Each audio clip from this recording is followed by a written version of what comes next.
नमस्कार। The deep dive में आपका स्वागत है।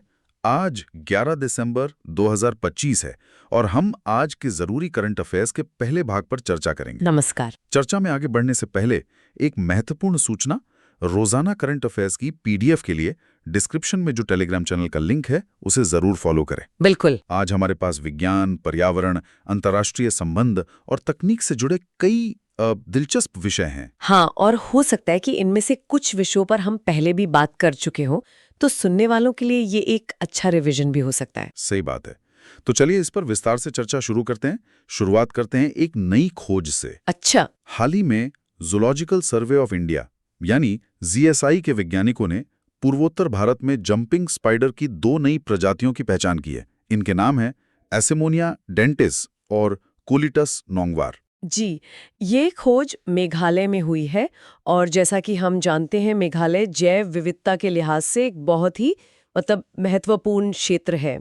ये दोनों प्रजातियां सैल्टिसिडे परिवार से हैं, जिन्हें हम आम भाषा में जंपिंग स्पाइडर कहते हैं।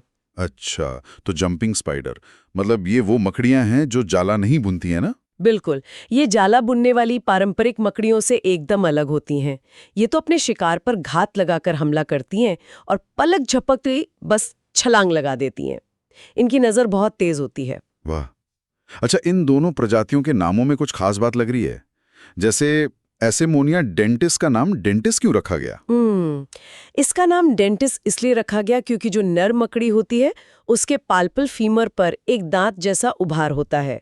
और दिलचस्प बात यह है कि यह एसेमोनिया जीनस की भारत में पहचानी गई केवल तीसरी प्रजाति है। अच्छा, सिर्फ तीसरी? हाँ, और इसमें नर और मादा अलग दिखते हैं। हाँ, नर का शरीर हरा भूरा होता है जबकि मादा क्रीम सफेद रंग की होती है। और दूसरी प्रजाति कोलिटस नोंगवार, इसके बारे में क्या? इसका नाम तो खासी हिल्स के उस गांव नोंगवार के नाम पर ही रखा गया है जहां इसे खोजा गया था। ये कोलिटस जीनस की भारत में खोजी गई दूसरी सदस्य है।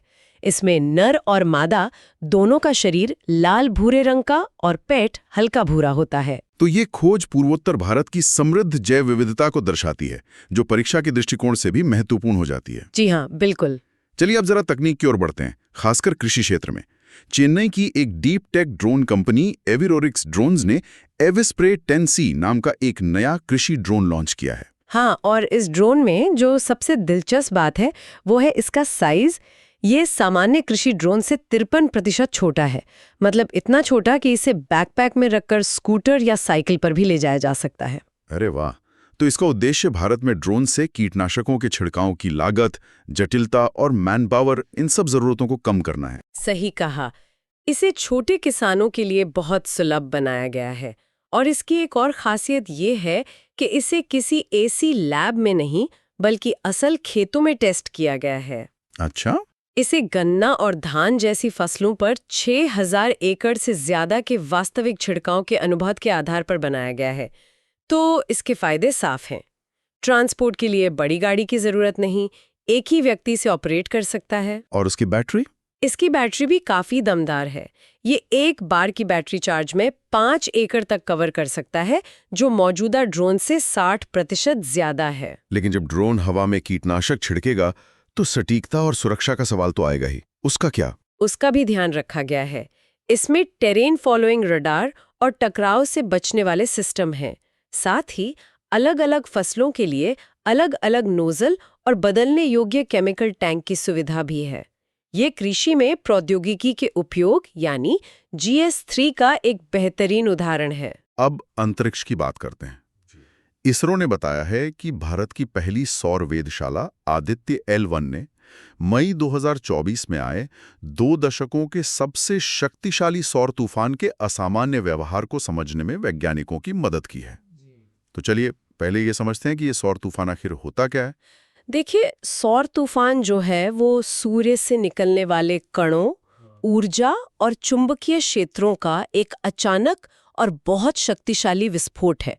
ये तब होता है जब सूर्य के उलझे हुए चुंबकीय क्षेत्र, आप समझिए रबर बैंड की तरह, बहुत ज्यादा खिंचकर टूट जाते हैं और फिर से जुड़ते हैं। अच्छा। और इस प्रक्रिया में भारी मात्रा में ऊर्जा निकलती है। और इसके प्रभाव क्या होते हैं? मतलब पृथ्वी पर क्या असर होता है?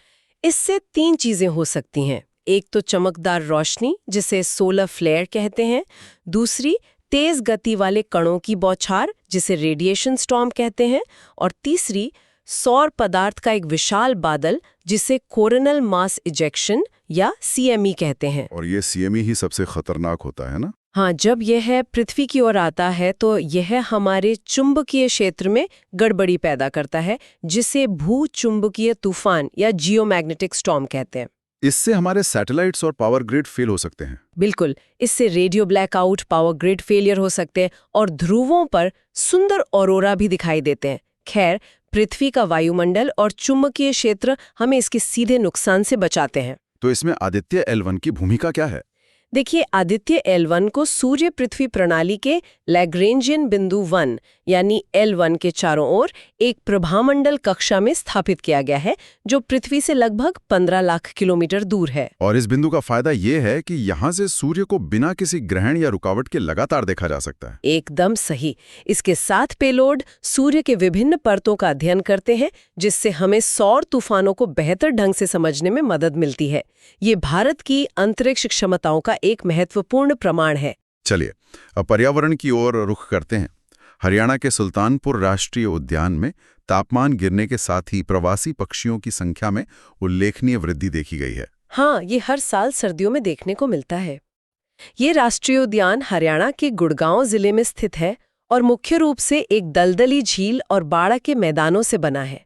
इसकी जो मुख्य सुल्तानपुर झील है, वो एक मौसमी मीठे पानी की आर्द्र भूमि है। और इसे पानी यमुना की गुड़गांव नहर से मिलता है, सही कहा? जी हाँ। इस जगह को पहचान दिलाने में कुछ प्रसिद्ध पक्षी विज्ञानियों का भी हाथ रहा है। पीटर मिशेल जैक्सन और डॉक्टर सलीम अली के प्रयासों से ये 1960s के दशक के अंत में काफी चर्चा में आया। और अब तो इसे अंतर्राष्ट्रीय मान्यता भी मिली हुई है। बिल्कुल, इसे 2021 में एक रामसर साइट के रूप में मान्यता दी गई और बर्ड लाइफ इंटरनेशनल द्वारा एक महत्वपूर्ण पक्षी क्षेत्र भी माना गया है। यहाँ किस तरह के वनस्पति और जीव जंतु पाए जाते हैं? शुष्क पर्णपाती है और पक्षियों की 320 से अधिक प्रजातियां दर्ज की गई हैं। ये मध्य एशियाई प्रवासी फ्लाईवे का एक महत्वपूर्ण हिस्सा है। इसीलिए सर्दियों में रूस, तुर्की और यूरोप से हजारों पक्षी यहाँ आते हैं, जैसे कि ग्रेटर फ्लेमिंगो और बार हेडेड गीस। जी, और इनके अलावा सारस, क्रेन जैसी दुर्लभ प्रजातियां भी यहाँ पाई जाती हैं। अब अंतर्राष्ट्रीय सहयोग और कानून प्रवर्तन से जुड़ी एक खबर। हाल ही में इंटरपोल ने गोवा के एक नाइट क्लब के लापता मालिकों के लिए ब्लू कॉर्नर नोटिस जारी किया है, जहां आग लगने की एक विनाशकारी घटना हुई थी। हाँ, तो यहाँ ये समझना जरूरी है कि इंटरपोल कई तरह के कलर कोडेड नोटिस जारी करता है और ब्लू कॉर्नर नोटिस को पूछताछ नोटिस भी कहा जाता है। पूछताछ नोटिस मतलब इसका उद्देश्य किसी अपराध के संबंध में किसी व्यक्ति के बारे में अतिरिक्त जानकारी जुटाना होता है, जैसे कि उसकी पहचान, वो कहाँ है, या उसका कोई आपराधिक रिकॉर्ड है या नहीं। तो ये गिरफ्तारी के लिए नहीं होता? नहीं, ये आपराधिक आरोप तय होने से पहले जारी किया जाता है। गिरफ्तारी के लिए रेड नोटिस होता है। अच्छा, और भी नोटिस होते हैं? हाँ, कुछ और भी महत्वपूर्ण हैं, जैसे लापता लोगों के लिए येलो नोटिस, अज्ञात शवों की पहचान के लिए ब्लैक नोटिस और सार्वजनिक सुरक्षा के लिए खतरे की चेतावनी देने वाला ऑरेंज नोटिस। इंटरपोल के बारे में कुछ बुनियादी तथ्य भी याद रखने चाहिए, है ना? बिल्कुल, ये 196 सदस्य देशों का एक स्वतंत्र अंतर्राष्ट्रीय संगठन है।